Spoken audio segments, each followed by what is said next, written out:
Hey everybody, this is Kevin Purcell with the Theotek Podcast this morning, and I am joined by our good friends. Excuse me, Hangouts app needs your attention. Sorry. And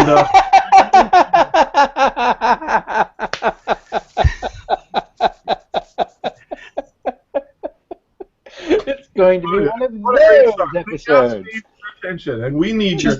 And if you're just joining us, we're starting a little bit late because my computer totally froze and I had to reboot. And now Rick is begging for attention. So no, it was my computer. It was not me. I turned off. Evidently, it doesn't control that because I put on Do Not Disturb here on the MacBook, but evidently the voice alerts still occur. So I'll have to watch that closer. Well, this morning we want to talk to you about a couple of things. Just real quick here at the top, I got an email this morning that I found kind of interesting, and that is BibleSoft, the makers of PC Study Bible, are planning to come out with an updated version that will also include a Mac version. And, of course, that makes sense business-wise, I think, because a lot of people are going Mac. It seems to me, as I talk to my fellow pastor friends, even people who have been longtime Windows users are buying Macs and getting into it. So a lot of us, I include myself, are dual-platform people. If you throw in Android and Chrome OS, I guess I'm a quadra. I don't know what the word for that is, but anyway, what do you guys think of this? My two partners here sort of jokingly said, "Are they still around?" And I think that's part of the issue, and that is that BibleSoft hasn't gotten a lot of attention because they haven't updated their software in I don't know how long. It's been more than maybe a decade since they've updated to BibleSoft to PC Study Bible version 5. So what do you guys think? Is this a good move? I wasn't joking, but I also don't mean it mean-spirited or competitively at all. I really did not know that BibleSoft was still around. I never hear anything from them. Of course, I'm not on a mailing list, and so I had no reason to, to know. I think I had BibleSoft software a long time ago, maybe the 90s. The last I remember it, they were DOS. Yeah. That was like literally my last picture of PC Study Bible. It was a DOS-based program. I knew they were in Windows, but like I said, they just have not been on my radar. Yeah, that's been a long time ago since. I personally don't remember them as a DOS program myself. The first version I had ran, of course, on Windows 3.1, and I started with QuickVerse. Way back in the day when it was DOS, and it was on. I think I've told this story before. It was on 5 or 6 5.25-inch floppies, and when you did a search for God, you had to, to go to the next section of books, you had to insert the next disc, and that was always fun. But I get lots of information from them, and really, it's a pretty good program for Windows users. They're always putting out new content. I get emails, probably monthly about new content that's come out, or maybe they're just pushing stuff that they've had out for a while already. I don't know, but so you don't see anything here on the newsletter about it. Let's look over at their blog. I don't see anything on the main website, but it's a nice website. Yeah, it looks really decent. So we'll see. I hope it comes out soon, and I've contacted them and haven't heard back yet whether we will get a guest to come and speak to us. Here their blog, the last post was June 5th, so obviously they're not real active on their blog here, but so we'll see. It'll be interesting to see if we can get a copy of it to look at it and play with it, and hopefully someone will come from BibleSoft and extol the virtues of their new program. I'm most interested to see the Mac version. It'll be interesting, Kevin, to see if they go with a native application or if they do what Logos did and do a WineLib. And I think that if they do the WineLib version, that's going to be a big mistake. Logos isn't Wine, but BibleWorks is. Excuse me, BibleWorks did it. I'm sorry, I got to flip. Logos is native. Logos did it right. WineLib at this point is that ship has sailed a long time ago. So it'll be interesting to see how they deal with it. And I find it interesting. Like BibleSoft is off the radar, and when you see the kind of like the BibleSoft where people come together to talk about all their different applications and they compare the features and stuff. When was the last time BibleSoft was even hanging out with all the cool kids? It's been a while. Like I said, I haven't really used it consistently since the last release. I used it for about a month to review it, like I do, every new version that comes out, and I liked it. It's just that I had by that time I already had both BibleWorks, Word Search, and then also I had just gotten into Logos. I think if my mind is not playing tricks on me, because it was I got into Logos about 10. Maybe 12 years ago, something like that. But at this point, there's a lot of competition with really great quality, amazing features between, of course, President Company included, Accordance. More and more impresses me. I've been trying to use it more and more than I have in the past, probably because of you, Rick, but also it's just fast, and I like to be able to get into my Bible study quickly. Of course, Logos is always coming out with new stuff and lots of amazing whiz-bang features. It's hard to, go toe-to-toe with them on a bullet point feature list. But as far as usability, they're great, as well as, if you're a Windows user, Word Search and BibleWorks are awesome programs. And so there's just there's really great Bible software. And then, of course, Olive Tree is getting better all the time. Sadly, it's almost funny now.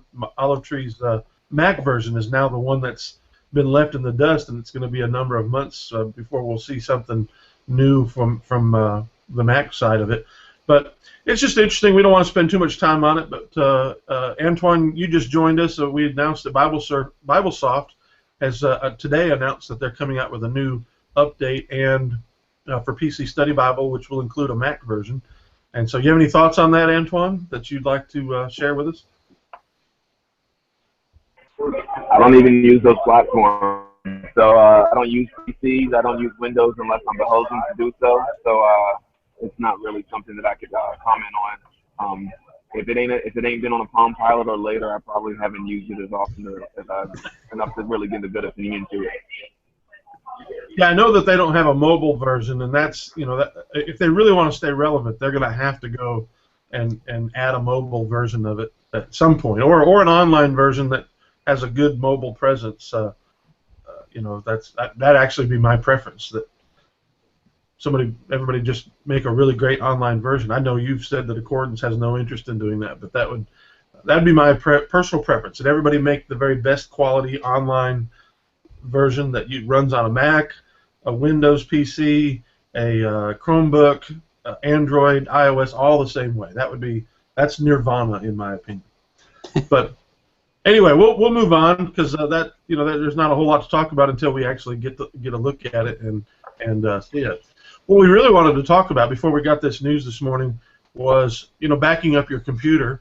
Let me ask you this question, guys: If right now in this very instant your computer got zapped by lightning and you didn't have another computer to use, could you run down to, I don't know, Best Buy, Staples, wherever, just quickly grab something off the shelf, plop it on your desk, and within a period of time, we'll say anywhere from 10 minutes to 2 days or 2 weeks, would you be back up and running, ready to write your sermon for next week? Yeah. Yes. Mm-hmm. Okay. I could pull up everything from a backup that's current from yesterday. And I'm not sure if you're frozen there, Antoine. I'll add that question to you about your mobile device. If your iPad or phone or whatever it is that you use to do research, biblical research, if it froze on you, would it be ready to go within, you run down to the AT&T, or I don't know what carrier you're on, but you run down to the whatever store and pick up the latest, whiz-bang mobile phone, would you be up and running within a short period of time? Yeah,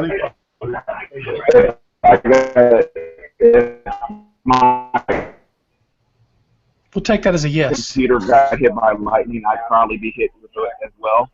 So I'm agreed. You can just barely make that out. So if Antoine's computer gets hit by lightning, it doesn't matter because he's no longer with us. It's basically that's his concept. So. All right. Well, let's talk about how that happens. Who wants to go first? What do you do to make that happen, Wes? I'll go first. Well, first off, I have in my house I have a time machine backup or a time capsule. So I'm just it's just a live backup, constantly going, and that's actually for mine and my wife's computer.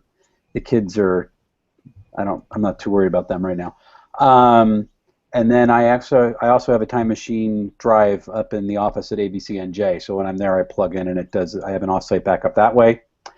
And through Cult of Mac deals, I recently picked up a subscription for real cheap and off, and actually for my wife and myself. And we did. I got the Pogo plug back up to the cloud, so I have that all backed up now too. So I basically have 3 different backups, and it would be cool, Kev, because for the most part, if my system completely crashed and went down, but I still had my iPad, I'd be able to get on through the Pogo plug app and still access all my stuff without even waiting. I'm doing that as a year experiment. I don't know if I'm going to keep with Pogo plug. I might go to Crash Plan because I know they encrypt the stuff that's on the drives up in the cloud. But hey, it's been really nice, and when I'm on the road, I can access everything even if I don't have my computer with me. So. All right, so let me just ask you some questions just to clarify what you're saying. You have backups on your Mac using what is it again? Well, I have Time Machine and then I have Pogo Plug. My brain couldn't bring back Time Machine for some reason. I needed a Time Machine backup of my brain to get that back. Time Machine is a pretty nifty thing. It essentially what that does incremental backups of your computer. What, like every hour is it? Yeah, it's every hour, and they store like every day, like a day snapshot then every day. So it's a pretty nice system, and it's just automatic. It's brainless, which is always nice for a backup. What's that? How do you? Let's say your Mac is dead. You got to get a new one. You put it on the shelf, or on the desk. Plug that drive in. When you start it up, doesn't it ask you? Oh yeah, it says, do you want to restore from the Time Machine backup? And you go blink, and it just off it goes, and it does the whole thing. I've actually done that when I had. How long does that take? Surprisingly, not that long. Sometimes it depends. If you're on a network drive and you're on a slow network, it'll take longer. If you plug in a direct drive, really not that long. And I've actually done that with systems where I've just wiped them and I've backed up, restored from my account backup, and literally, I don't think I've had any glitches with that in the times that I've done it, and it's been pretty fantastic. It's also great when you get a new Mac because you can just automatically import all your settings, even if your Mac doesn't die. So it's pretty cool. Now, Rick, I know you're on Mac as well. Do you use Time Machine for your backup? I do. I use Time Machine among other strategies. I'm kind of backup paranoid, so I have multiple backups, but I have a Time Machine backup that's away from home, and that's on purpose, because if the house burned down, it wouldn't destroy my backup. And so I've got an office away from home that I'm at 4 or 5 times a week, and so while I'm plugged in, like what was said, it's brainless. You don't have to think about it. When I sit down with my laptop, I plug everything into it, and it just starts backing up. And so I have that backed up. And then I've got another external backup that is on a hard drive at my parents' house in Louisiana. So when we travel to Louisiana, usually anywhere from 3 to 4 times a year, I will back up. I'll back up my files and my wife's files to that hard drive, and that stays there. So if the city was nuked and I still survived, I could go get my files. And I do the same thing for my parents. I back up their computer while I'm there, and I keep that hard drive here at my house. And so that's kind of the ultimate emergency. It's not going to be more recent than, maybe it might be 3 or 4 months old, but that's better than nothing. And and so then, of course, the other aspect too is I have probably about 35 gigabytes of data that I need to be cross-platform between Macintosh and Windows. I have that sitting in OneDrive, and then I've got some that I've got. I don't know how much, I could look it up. But I also have a large amount of data in iCloud Drive, and of course there's going to be a new iCloud Drive app that's in iOS 9, which will allow you to access those files more easily in iOS. Better than the strategies that are currently in place. But yeah, I mean, I could be back up and running pretty quickly. It would be financially hard, you know, if an accident happened and it wasn't covered by insurance or something. But I could certainly gain access to my files, even with those ones that are in OneDrive and iCloud Drive, even from another person's computer, which is nice. And for those on Windows side, I just did a search real quick on Microsoft's website for a feature called File History, which I believe was introduced in Windows 8 or 8.1. This is a video. I was hoping it would show something, you know, like step-by-step screenshots of it, because I'm on a Mac this morning. And I don't have a lot of familiarity with Windows File History, but have either of you used that? Yeah, I've used it because you know, I use it with my Acer R7, and I don't do it as faithfully as I do on my Mac, because most of the files that are on the Acer are really in OneDrive anyway. But occasionally there's things like, for instance, I edit video for work sometimes on that Acer, and so I want that backed up. So I plug that in usually when it nags me that there hasn't been a backup, or that drive hasn't been connected in so many days, and I just let it do it then. All right, but so it works like Time Machine. Mac or Windows, use either Time Machine or try out this File History. Yeah. Is there another option, say on the Windows side, that you think is better? Any of you have any recommendations that way? I know you two are mainly Mac guys, and Antoine is sworn off computers altogether. I can't remember. You know, there's lots of third-party solutions, and I even used to use them before these were built into the operating. You know, the fact that they come with it, I know that they're not always. Time Machine and File History may not be the most full-featured, but they're easy to do and they serve the purpose. And I'm cheap on those kinds of things.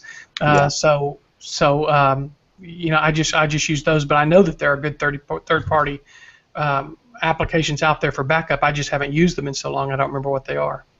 All right, so that's a great first recommendation. What about, you know, having your files in multiple locations, quickly accessible, so that you don't have to restore the computer? For example, I have, like probably you guys, if you're like me at all, you've got more than 2 or 3 computers now. But I've got multiple Macs and I've got multiple PCs. How do I get my files so that I can easily access them on any of those systems? For example, you know, a Time Machine, I'm not going to be able to restore that to a Windows computer, and vice versa for File History. What are some solutions that you guys recommend, and what are you using to be able to access your files anywhere? Well, like I said, I use PogoPlug, which is a cloud backup system. But there's a whole bunch of options that are like that. Some of the more popular ones are Carbonite, which I used to love, and when Lion came out, it just became an utter resource hog, and so I dropped it and never went back. There's CrashPlan, there's Backblaze. You could use something like, you can even buy a lot of storage off of Google Drive or Dropbox and kind of use that as an automatic backup. And what's nice about these things is that they are cloud enabled, and they run in the background, so it's live updated. So once your data is up there, it's just looking for changed files in the directories that you say are going to be backed up to their cloud, and it just automatically does it. And it's really nice. I really like, one of the things that I tell people to do, especially because I have a computer that's got limited storage on the actual computer itself, is that for these cloud-enabled apps or cloud-enabled services, make sure that it allows you to back up external drives. So like all my photos and my Lightroom library and everything is on an external SSD, and if I lose that, I'm up a creek if I don't have it backed up. And so with PogoPlug, I have that all backed up to the cloud, and it's working. And I know that CrashPlan will do that. Carbonite didn't used to. I haven't checked in with them for a while, but it would almost be just a normal thing now.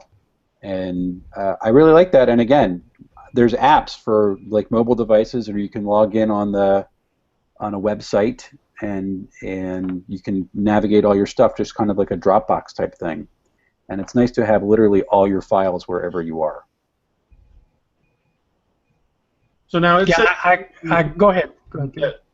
PogoPlug, photo backup, phone, tablet, computer, unlimited. Video backup, phone, tablet, computer, unlimited. What about personal files, or say program installation files, or music? What about that?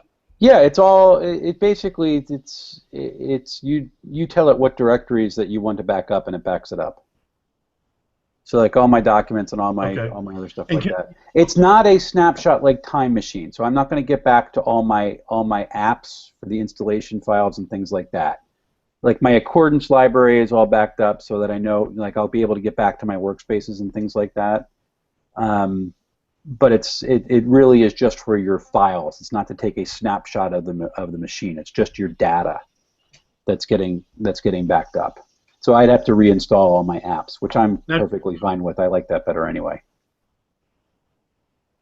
Do you know about this family plan where it says 97 cents a month for family members? Is that so that they can back up their files and you don't have to mingle the files together? Or is it you can only back up one system, you have to pay for extra systems?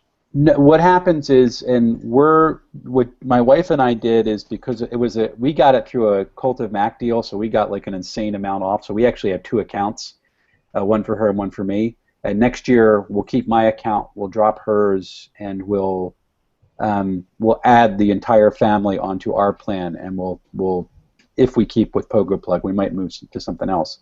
And it is every person who you add to your account has their own access to PogoPlug, and all the information is kept separate. And it's, like I said, it's automatic. Do they still have the? Do they still have the? I reviewed PogoPlug when I first joined notebooks.com, and at that point it was a little device that you plugged into your network and plugged up to 2 USB drives into. Is that still what you get, or is this entirely software-based now? This is entirely software-based. You can get a PogoPlug adapter and make that part of your backup solution. So what's nice about that is if I've read up what it's doing, when you have a PogoPlug local on your network, it'll upload stuff to just the local drive, and then the drive will throw it out to the cloud.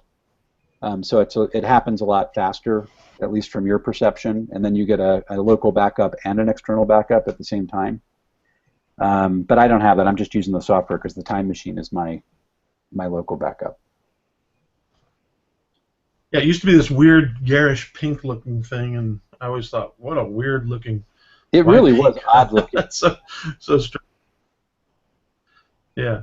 All right, Rick, what do you use?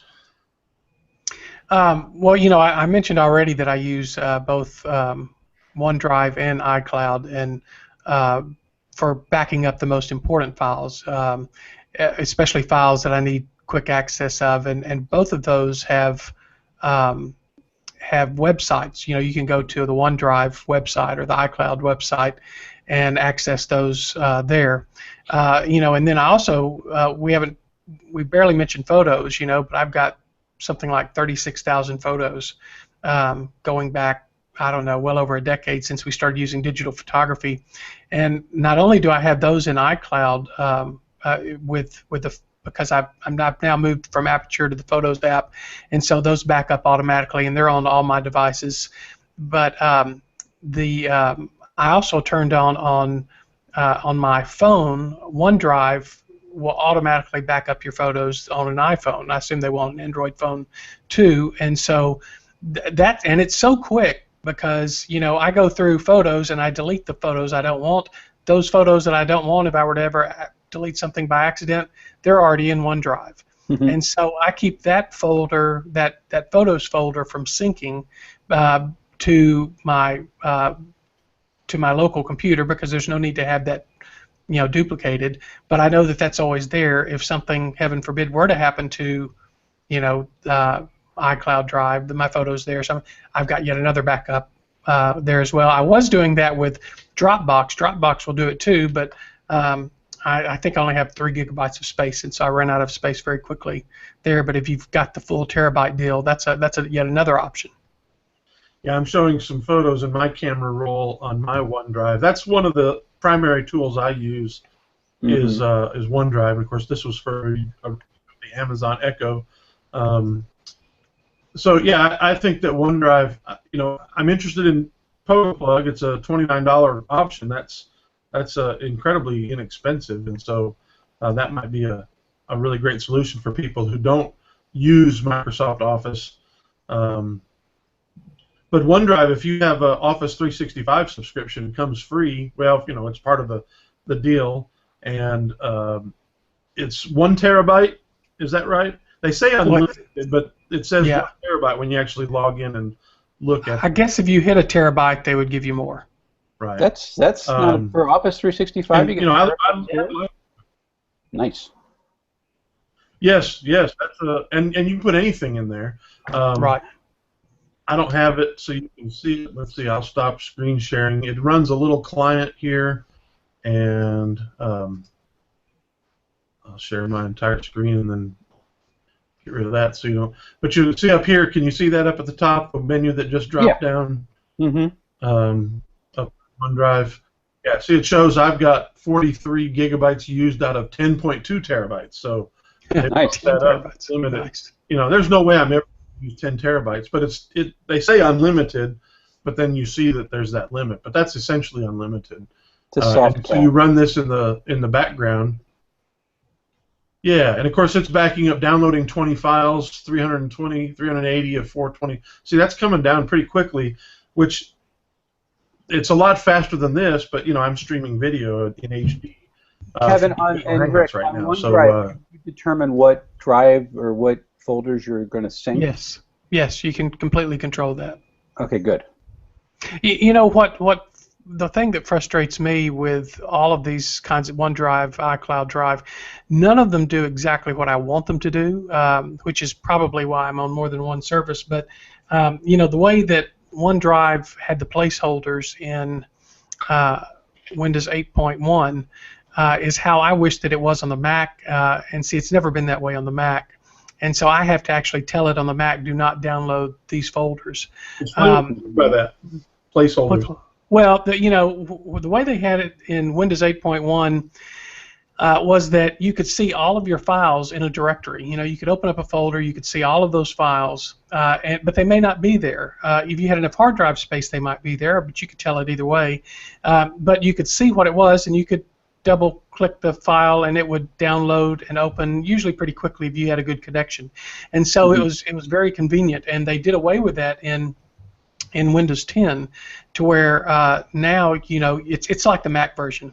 You have to you can control which folders download, but you can't see all of your files if you don't have enough room for them without going to the website. And so, I wish that the placeholder solution was available for both Macintosh and Windows, whether it was in OneDrive, iCloud Drive, but I don't know of a solution that's doing that on that's across platforms, and that's really what I need, because I now have so much content that I can't fit it on any particular mobile hard drive.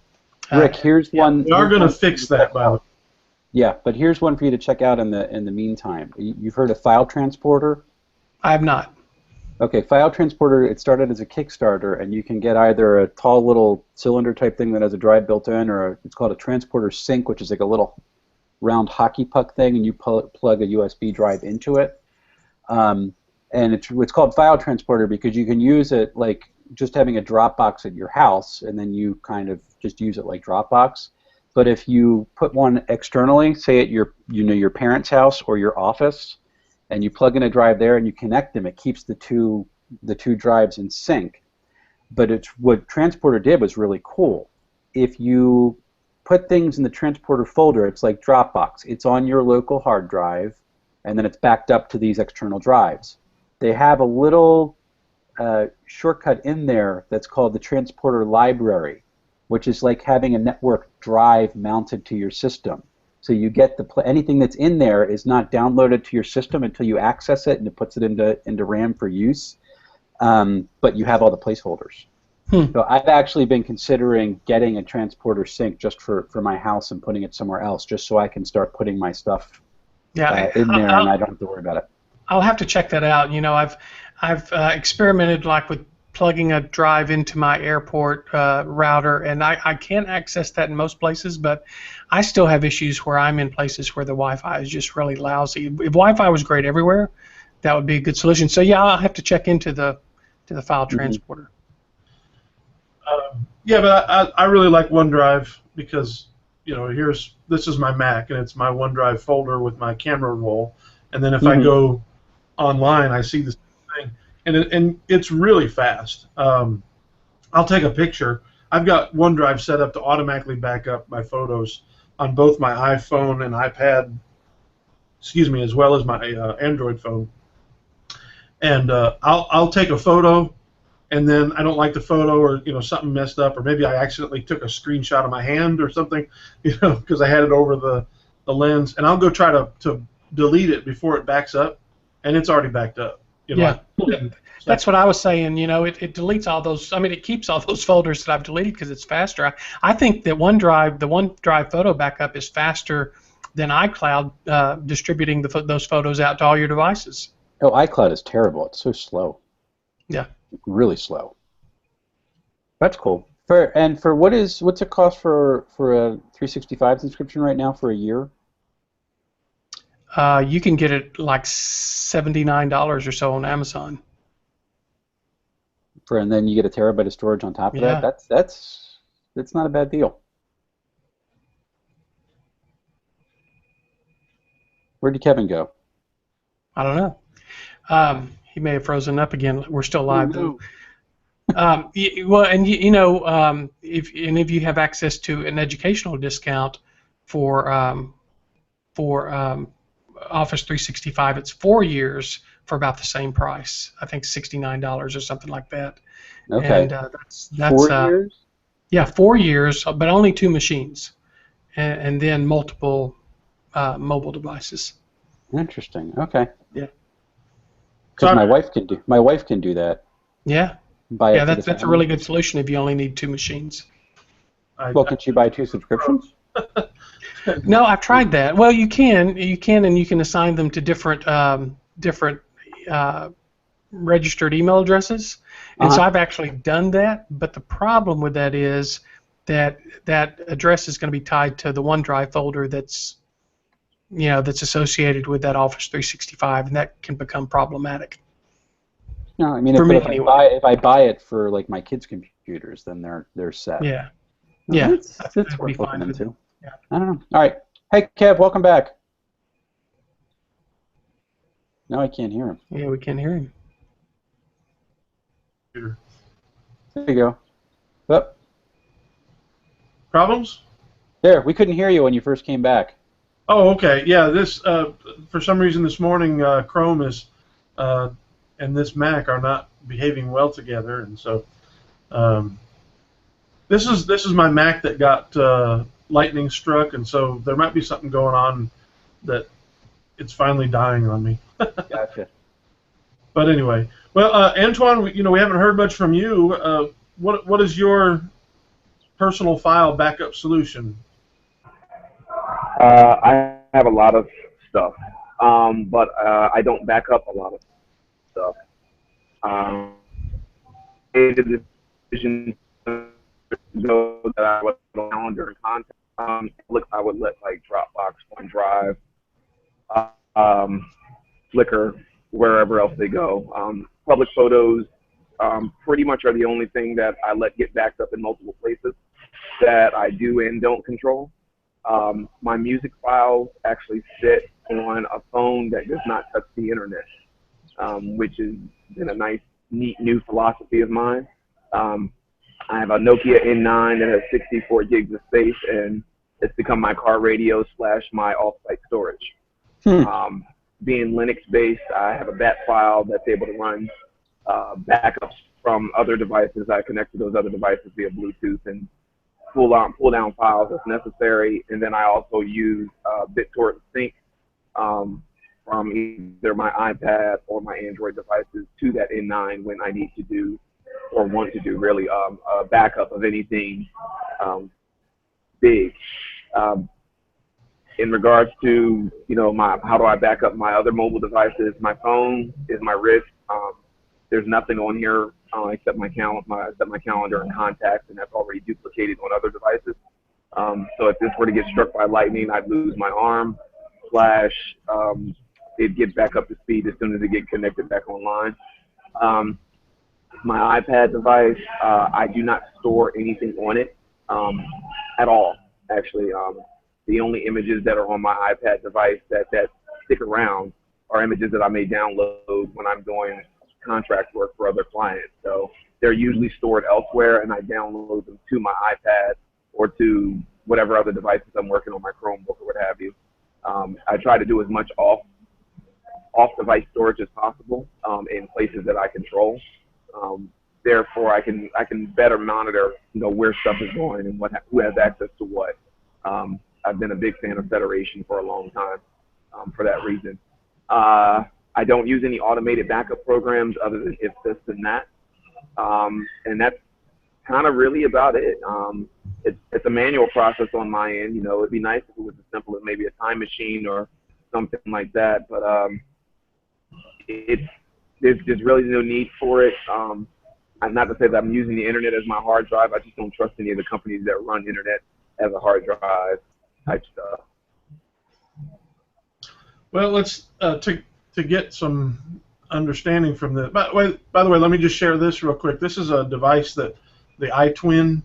I don't know if any of you have ever heard of this. No one's ever heard of it probably, but I did a review of it a number of years ago, and haven't used it in a while just because OneDrive and Dropbox and all of those do such a good job for me. But if you're like that, you're very nervous about someone else storing your files, this might be a good solution.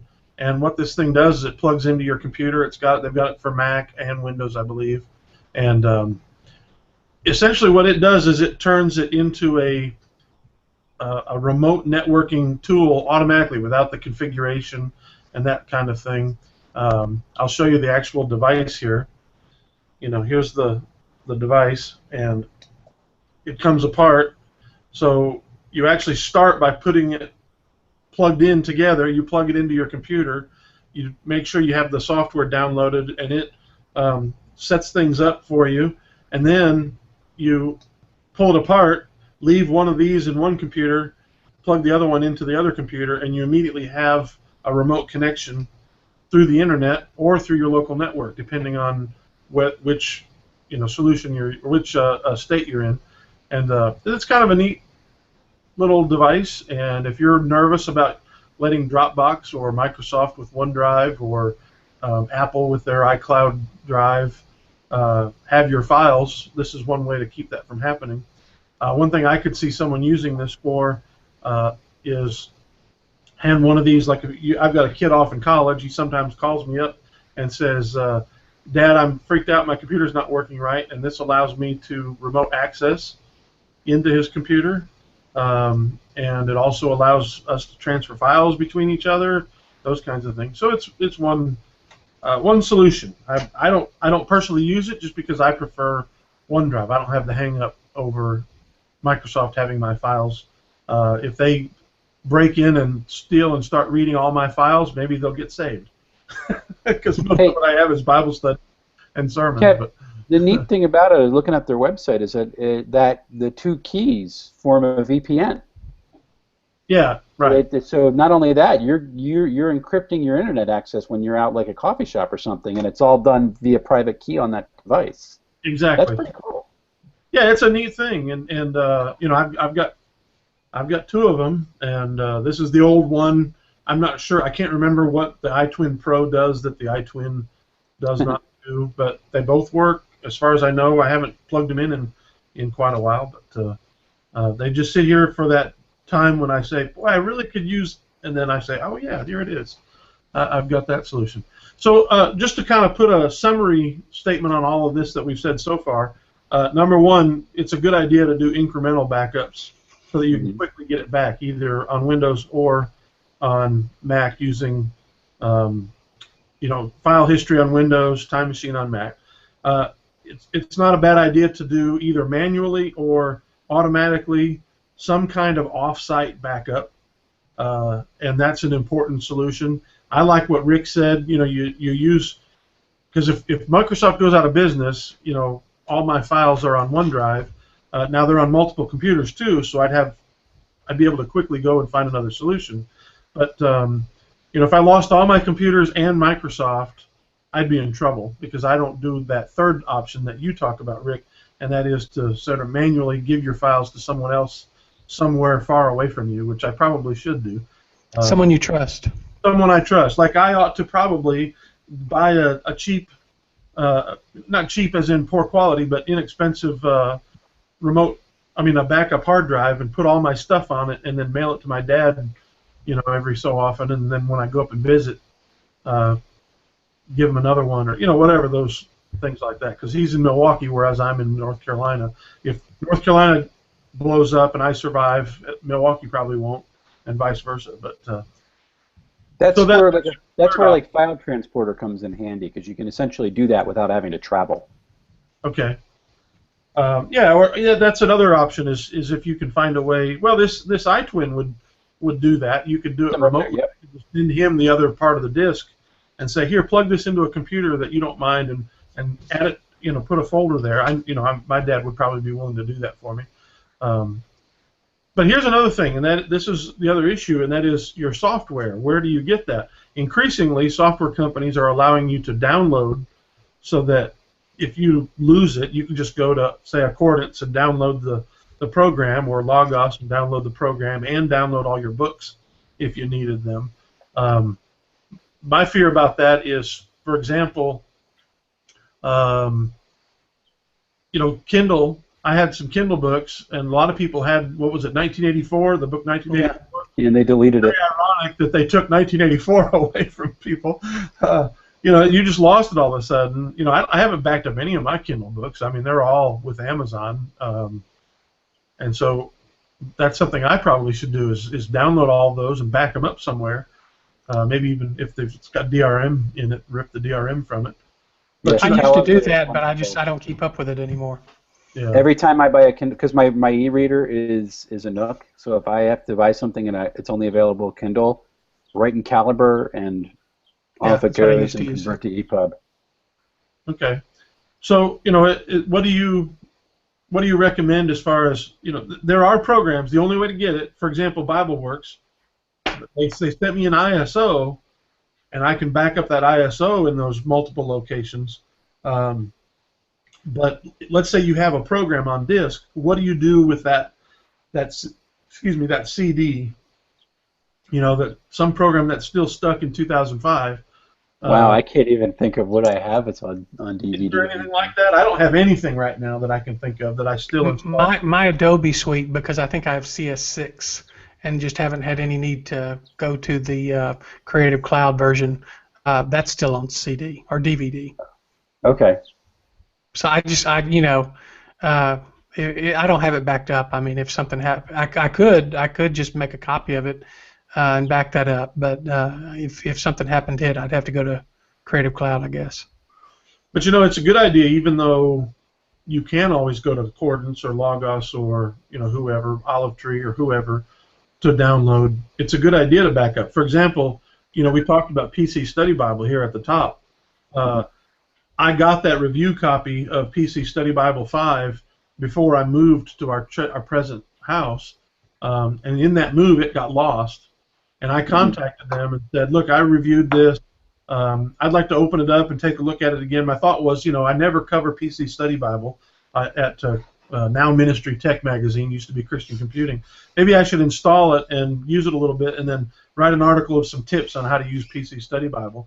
And they basically told me, well, sorry, you'll have to buy a new CD. That's always nice. And so, I was like, well, I'm not going to do that I don't get paid to write for Christian Computing or Ministry Tech, so I'm not going to do that. I'm sorry, I'm just not going to cover your software. And so, they kind of lost an opportunity to get some publicity for their program. But, in fairness to them, they were giving it to me for free at the beginning, and it's my responsibility as the customer, because they make it very clear this is the only copy you're going to get. So it's my responsibility to protect that in some way. Here's what I do. If I do have a CD, no one has given me, I've not bought a CD installation of software in years, but if someone does that, what I'm going to do immediately is put that in my computer and rip a backup of the ISO and then back that up. And then most computers today will allow you to mount an ISO without having to use the CD or DVD. And so that's what I do, and I recommend you do that. Also, I know it's possible on a Mac, and I can't remember because I haven't done it on a Windows computer in a long time, but if you can't find a cheap piece of software that will back up that, I think Windows has that built in, but I'm not 100% sure of that. I know Mac does using, is it the disk? Disk utility? Disk utility, yeah. Backs up ISO files. So is that what you guys would recommend, or do you have a better? Create a disk image and throw it on a remote hard drive. Yeah. Yeah, I do that sometimes. Yeah, sometimes even for downloaders, like we use FileMaker Server, and are using FileMaker for ABC on J, and every time an update comes out, I download all the installer files for the platforms that we use, and I just throw it in a file or a folder on the Office Mac Mini. And that becomes my distribution center. One of the things, Kev, that I think people need to, even more important than having the file, because 9 times out of 10 you can go back and get that, especially in this era of digital distribution, is to back up your license keys.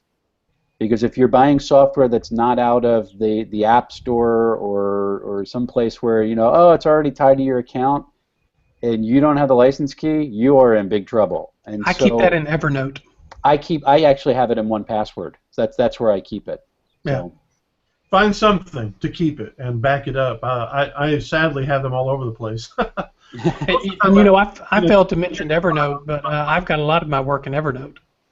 Yeah, Evernote's a good place to do it, but I keep most of those. The majority of the place I keep them is in a text file just backed up in my documents folder. Or I do have a bunch of program installation files for Windows and for Mac. I've got one folder called Mac Apps and one folder called Win Apps, and I'll put the key with the same name as the installation file or the installation image. The cool thing in like 1Password, I'm sure that LastPass and things like do this for licenses, is that you can it'll have a spot or a field in there for the link to the download. So you put the key in and you put who it's licensed to and everything, so everything's there, and then you just it's a live link to the download. You blink and it just goes to the latest and you get it. Okay, that's cool. I mean, that's really cool. That is neat. Now, Rick, you I wonder if you would say something about, is any of this different for a church than it is just for your personal use? Well, as I was thinking about this, to me, well, it's bad enough that people don't think to back up their own files, but churches are even worse, I've noticed. And there's been so many times over the last 20 or 30 years that, even going back to when people were using computers that just had floppies and no hard drives, where there would be someone at a church, a minister or friend or secretary, who would say, my computer has quit working, I can't get access to any of my files. And I say, did you make a backup? And they said, no, I don't have a backup. Or they have a thumb drive that they keep their most important files on, and that thumb drive is lost. And that's even in 2015, that is still a regular occurrence. And not only do individuals need backup solutions like we've been talking about, but churches need church-wide solutions. Because now, in the past, church records were kept in print copies. Our church, where I attend, Simpsonville Baptist Church, Simpsonville, Kentucky, was founded in 1830. We have some of the original documents going back. They're kept in a very safe place. But some of those original documents going all the way back. Well, in the last few years, because we've moved to computers for keeping track of things. I mean, you think of things like business meeting minutes. You think of your church bylaws, just financial records of giving and so forth like that. At one time, that was all kept on paper, and your biggest danger was fire, which is a very real danger.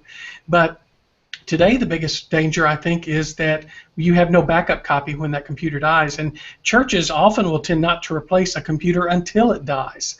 And so, it's just like it's not a matter of if, but when this is going to happen. And so, I think it's very important in this day and age that a pastor or a church administrator thinks through every person's computer that's on staff.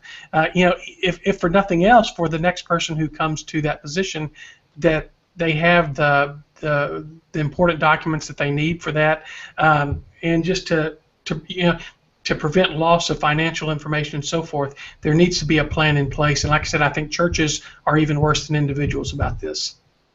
Yeah, I think you're right. The lost USB disk. Yeah. Problem. Let me just say one final thing.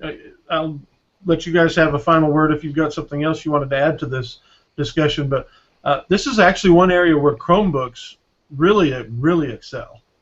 If you can find yourself using a Chromebook for the majority of your work, this honestly is going to be an excellent platform for you regarding backup, because every Chromebook is essentially backed up everything that you have on it. The minute that you log in, it starts to back up, and the minute you log off, it's all backed up. And so if you lose your Chromebook, I've reviewed probably a dozen Chromebooks over the last 3 years, and every single Chromebook I put my password and username in and password in, and within 2 to 3, 5 minutes at the latest, if I've got a slow connection, I'm back to where I was on the last Chromebook I had. It all looks the same background, same configuration of icons on the desk. All my files are where they were before, and so this is one thing that I would recommend if you're really sensitive about this, and all you're doing is Office documents and online stuff. A Chromebook that's the solution. Go get one. They're cheap, first of all. Even a really great one, like the most recent one I reviewed, the Acer Chromebook 15, which I really love because for the first time you get a big screen Chromebook. It's a little heavy, but I don't care about that much. That's an excellent solution. So, anything you guys want to throw in sort of as a last word on this topic? Go ahead, Antoine. The thing I would throw in, actually, I wouldn't trust software to stay the same or to even be readable, but to make sure that you're using open formats for the content in those programs. So, you guys were talking earlier about Kindle and not having your books. At some point, the EPUB 2.3 bastard format that Amazon is using is going to no longer be readable by anything. So making sure that if you're going to export or have a backup copy of things like that, that they're in open format so that you can go ahead and utilize that content later. Or in my case, I usually make the decision of not saving the content, but saving my transformations of the content. So instead of saving my Kindle book, I just prefer to save my Kindle notes in the locations where I made those notes in the book. And I save that in a Tiddly wiki file, nice open document format, so that from anywhere else, and that's a format and a file structure that'll grow with where computing grows to. It won't be a 35 in the age of CDs, if you will. So That's a great point. That's an excellent point, because sometimes we have content, just like the old days of, I've got this 3.5-inch disc, or as I mentioned, QuickVerse at the beginning of the show, on 5.25-inch discs. I don't even know if you can buy a 5.25-inch disc reader anymore. If you can, it's not going to be easy, and it may not even be cheap anymore because of how rare they are. So that's a great point. And also, don't use CDs or DVDs as your primary tool of backup, because I did that, and within about 2 to 3 years, cheap blank CDs or DVDs start to degrade. I had all the pictures on DVD or on CDs when I first started burning CDs, and there are probably about 300 photos of my children when they were in their youngest ages that I will never see again.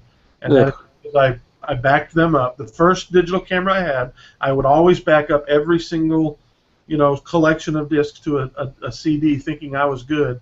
And I went 1 year and decided, I need to get all these off of CDs. This isn't a very good backup format. And some of those CDs, I couldn't read them, and I tried every single thing I could come up with, and I couldn't find a single way to read those files. And so there were about 300, I think, photos of my kids when they were, Daniel was probably an infant, and Michael, who's 4 years older, was 4 or 5 years old. None of it. And stuff from my church that I was at the time, all gone. So that's what a lot of people are going to face with photos, because their photos aren't saved in a secure place. And of course, I know people who delete photos off of their phone to take more photos. And so we live in an age where we can have a lot more photos. Because we don't have to have them developed, but I think we're gonna have some blind spots in some places. To pick up real quick on something that Antoine had said about open formats, I will admit up front that I don't do this, but LibreOffice came out with version 5 yesterday, and so if you really want to make sure that all of your documents are in an open format and probably will be accessible years from now, you should check that out. Libre Office. Or you can all just write in Markdown or RTF. Right. Yeah, that's true. Markdown or RTF. RTF is probably the easiest for people who don't want to learn something new, but Markdown is just as good if you don't mind learning some new plain text. Brilliant. And for word processing, I admit that I went back to, I start everything in Evernote now, but I went back to Microsoft Word. I feel strongly that we'll be able to read Word documents, at least during my lifetime, because it's such a standard. They're also open. You can hack them and get in and get the text. Yeah. Well, the Open XML, has that format improved anymore? I don't know. Antoine's just shaking his head. No. So, to me, it's fine, but I'm not the guy who worries about such things. Well, the problem is with Microsoft's Open XML format is that there's places in it where, like, in the spec it says as like Office 97. Like, gee, that's helpful. So it's still partly a binary format. Which is I'm confident that I'll be able to open those files. Yeah. Yes. All right, and I think we've fairly well covered the topic for the most part. I wanted to mention one last thing, and that is, we talk a lot about Bible software, and your Bible books, if they are increasingly being downloaded, you talked about having them in an open format, Antoine. That's one area where we are really in trouble. Is your books that you've gotten in your Bible software? Almost none of those are in an open format. So, I don't want to be critical of the companies, but all of them have a real problem in this area. That if Logos goes belly up, most of my library's gone. I'll have a very workable library that's pretty advanced in Accordance and Olive Tree and not PC Study Bible, Quick Verse and other locations. But I've spent out of every $100, I've spent $80 of it on Accordance or Logos over the years, just because that's the first real advanced piece of software that I got.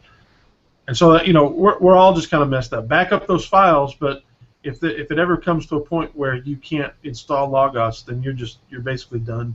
I guess there's ways you could export that stuff, but that would be an incredibly laborious job for someone with a large library like I do in that context. Do you want to put on your Accordance hat, Rick, and answer that from the publisher side?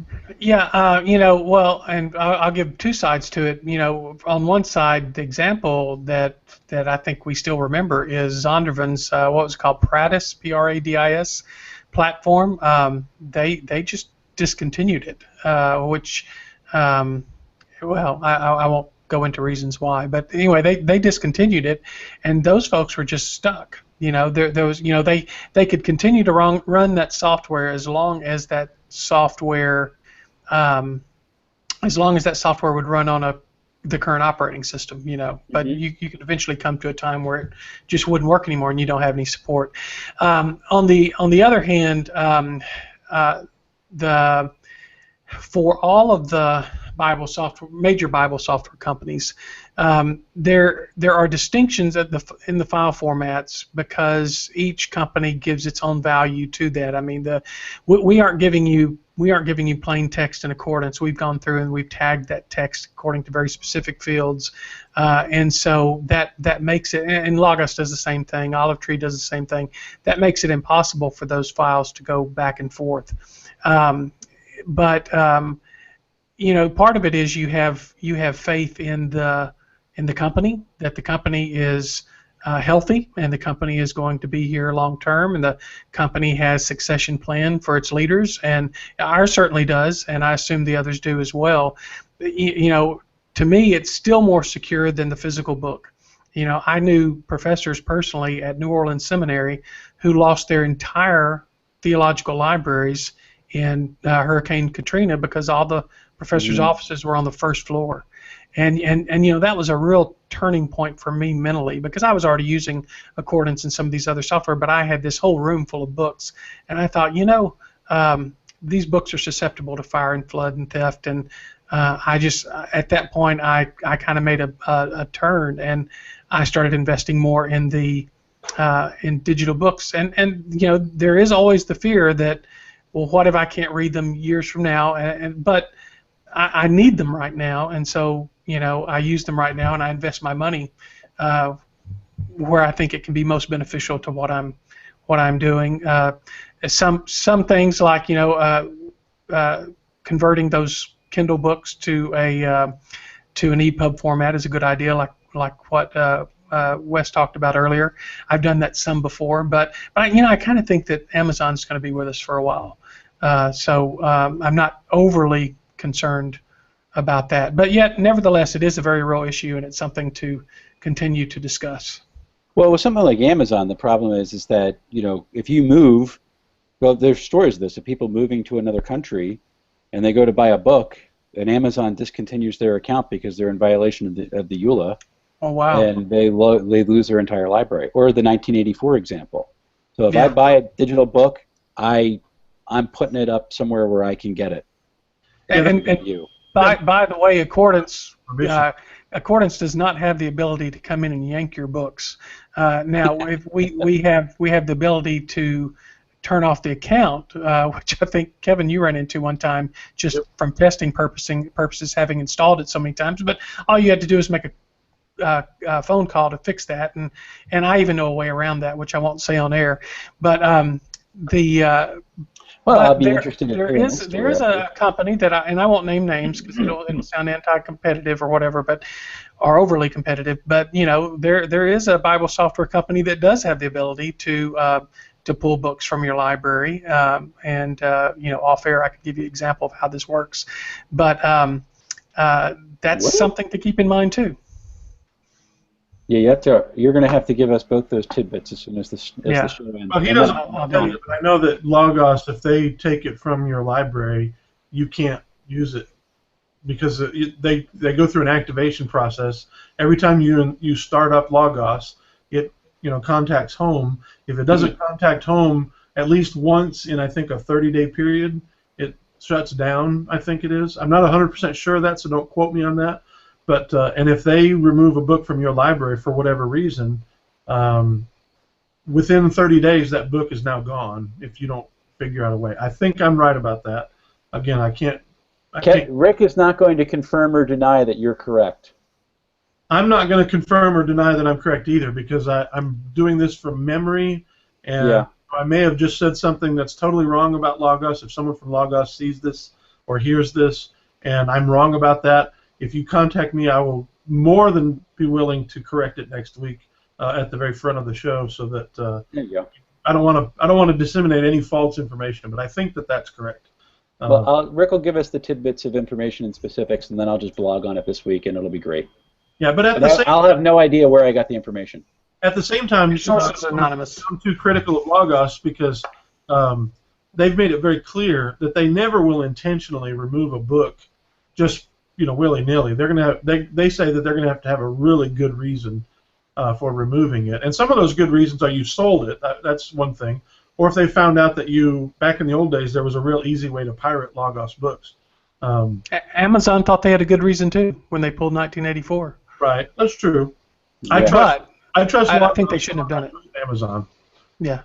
I don't know. Sorry, I know. Activation process for the content that I have in my application. There is no way on earth I am giving you that. That's why I strip all the DRM off my EPUBs. Because Barnes & Noble will do the same thing. If your credit card that you bought them on expires, you lose access to your books. Like, you can't download them anymore. Because like, oh, this isn't it. You have to go into your Barnes & Noble account and put in the new credit card information. Like, nope, not it. Everything's stripped. I have it. It's mine. Well, listen, guys, we're coming up a little over an hour now, and so unless someone has something really juicy they want to share, a tip or something along these lines, anyone? I think we're all clear then. Well, I think this is a great discussion, and we really appreciate those of you who have watched through to this point, whether you're doing so live. I know there's a few of you doing that, and then also if you have watched it at a later date on our YouTube channel, it goes up fairly quickly, within minutes to an hour or so on YouTube. And if you want to find the links to all of that, either YouTube, iTunes, the audio version, most podcast apps, because of Stitcher Radio, you can get an audio version on non-iTunes related content. And so you do that at theotek.com. Just go to THEOTEK, or just use my name, kevinpurcell.org, and you'll find it there as well. And often it shows up some other places, like maybe Painfully Hopeful or This Lamp. At least you guys have links maybe to us, don't you?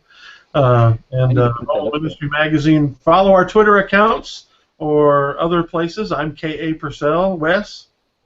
I'm at Weslow on Twitter. Rick? I'm at This Lamp on Twitter. And Antoine? Mobile Men Mag on Twitter and Pinterest. All right, great. And I'd like to ask you to, just one last plug, go and check out the new Ministry Tech magazine. I think things are going in a good direction there. The Christian Computing magazine changed its name, and my monthly column just came out talking about Accordance's Virtual Bible. And the next one is going to be a list of some pretty cool things that you can do in Accordance. I'm supposed to be submitting that today, and I'm not finished with it, so that's what I'll be working on after this. We're quoting you in next week's newsletter, by the way. All right, cool. And it will list the magazine name. It'll say Ministry Tech Magazine. Good, good. Glad to hear that. All right. God bless y'all, and thank you. Have a great weekend, and we'll talk to you next week here on Theotek Podcast.